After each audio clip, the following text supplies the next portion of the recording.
Halo teman-teman, saya mulanya enggan membuat video TikTok ini karena bagi saya sebenarnya pengajaran gereja atau yang biasa disebut magisterium di kalangan gereja Katolik atau dalam gereja Protestan disebut dogma, itu sesuatu yang positif.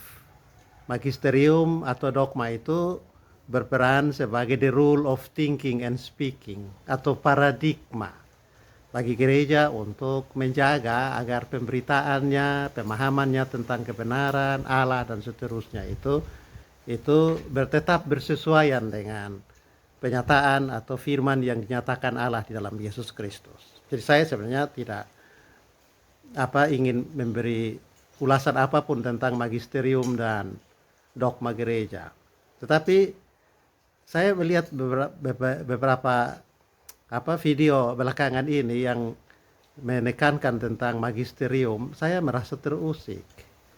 Pasalnya, video-video itu mengajukan atau menegaskan bahwa dengan adanya magisterium atau dogma gereja, maka pengajaran atau pemahaman Kristen atau orang percaya tentang firman Allah, tentang kebenaran itu merupakan pengajaran dan kebenaran yang bersifat normatif dan karena itu absolut dan final.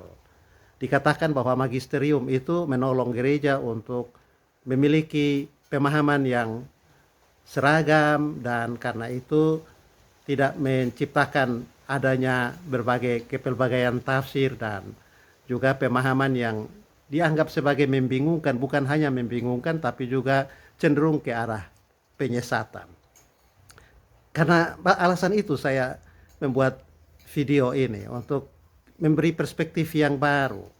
Saya seperti saya katakan tadi, saya menghargai adanya magisterium atau dogma, yaitu panduan atau tata bahasa yang perlu diperhatikan untuk pengajaran dan pewartaan agar supaya berada dalam koridor terus dalam persesuaian dengan kebenaran yang dinyatakan di dalam Yesus Kristus.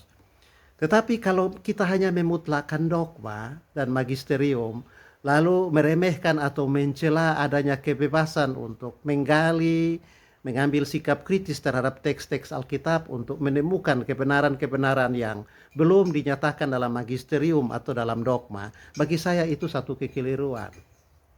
Begini kira-kira harus kita pahami, ya.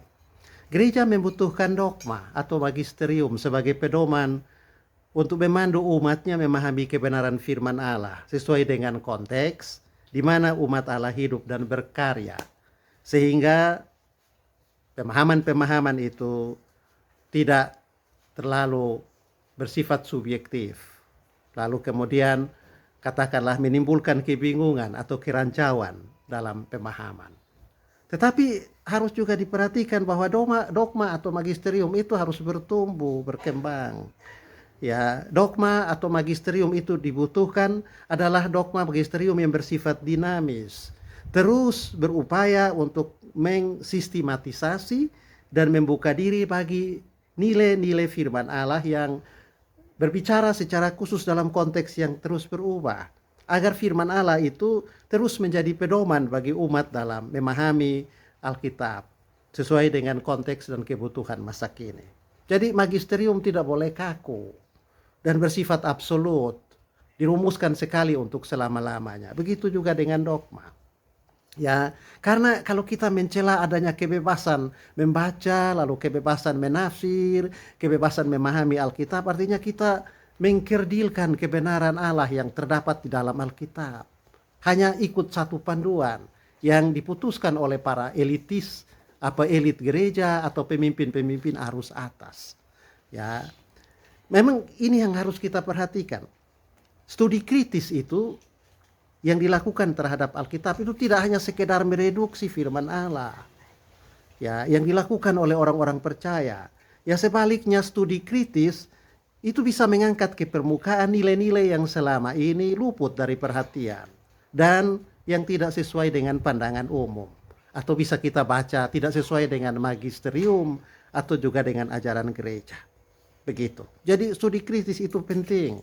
Karena tidak semua hal yang dirumuskan dalam dogma dan magisterium itu menampung kebenaran Allah yang bersifat multidimensional. Karena itu perlu ada juga kebebasan bagi warga gereja, orang percaya untuk bertemu sendiri dengan Allah berdasarkan pengalaman dan perenungannya akan firman dan kebenaran. Kita mesti ingat, kepelbagaian dan kemajemukan paham itu adalah bukti kebesaran dan keagungan Tuhan yang tidak bisa diselami atau dirumuskan dalam sebuah rumusan ajaran yang dianggap sebagai yang bersifat tuntas, mutlak, dan definitif. Pemahaman yang menempatkan tradisi atau ajaran sebagai satu-satunya norma dan satu-satunya kebenaran yang absolut itu sudah harus ditinjau kembali.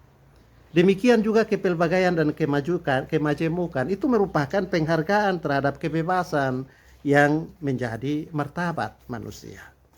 Nah, dalam arti ini kebebasan dan kreativitas untuk terus mencari dan menggali nilai-nilai sehingga membuat kebenaran dan firman yang dinyatakan dalam Alkitab itu lebih bermakna, ya, menyapa konteks kita. Itu perlu dihargai. Walaupun memang kita harus sadar bahwa kebebasan juga dapat disalahgunakan untuk mengaburkan nilai-nilai yang bersifat luhur dan abadi dari firman Allah. Dan itu yang saya kira menjadi keberatan dari teman-teman yang seolah-olah mendewakan magisterium dan dogma. Saya ingatkan lagi, saya tidak tolak magisterium dan dogma. Itu penting. Tapi itu bukan satu-satunya kebenaran yang bersifat mutlak, absolut, dan final. Apalagi kalau kita ingat, yaitu magisterium dan dogma itu diputuskan oleh arus atas, ya, dalam berteologi. Padahal dalam berteologi memahami Allah ada juga arus bawah. Arus bawah itu menunjuk pada orang-orang warga gereja yang mengalami pergumulan-pergumulan konkret. Dan mereka ingin bertemu Allah juga dari pengalaman mereka. Sebab teologi itu selalu terhubung dengan biografi.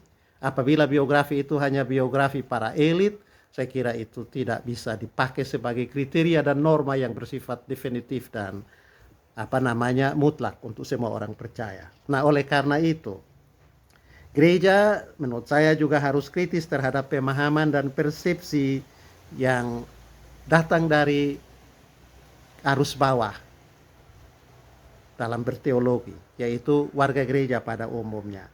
Meskipun toh harus dibilang, tidak semua teologi dari arus bawah itu teologi yang menjaga dan merawat kebenaran firman Allah itu sebagai sesuatu yang normatif dan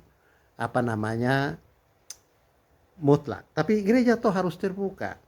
Gereja juga harus mempertimbangkan konteks dan tidak terjebak dalam pendekatan yang bersifat elitis, seolah-olah para pejabat gereja lah yang memegang kendali dan kriteria untuk menetapkan mana yang benar. Kriteria yang sejati dari semua pemahaman dan pemaknaan akan firman Allah itu kita lihat pada buahnya. Ya. Pohon dikenal dari buahnya. Apabila refleksi itu refleksi yang baik, yang sejalan dengan kebenaran firman Tuhan, maka akan menghasilkan kehidupan yang bermartabat, menghargai sesama, menerima kemajemukan dan kepelbagaian, lalu menuntun orang untuk mengelaborasi atau daya gunakan talenta, kemampuan yang ada padanya untuk berkontribusi dalam kehidupan bersama. Saya kira itu komentar saya. Tuhan memberkati.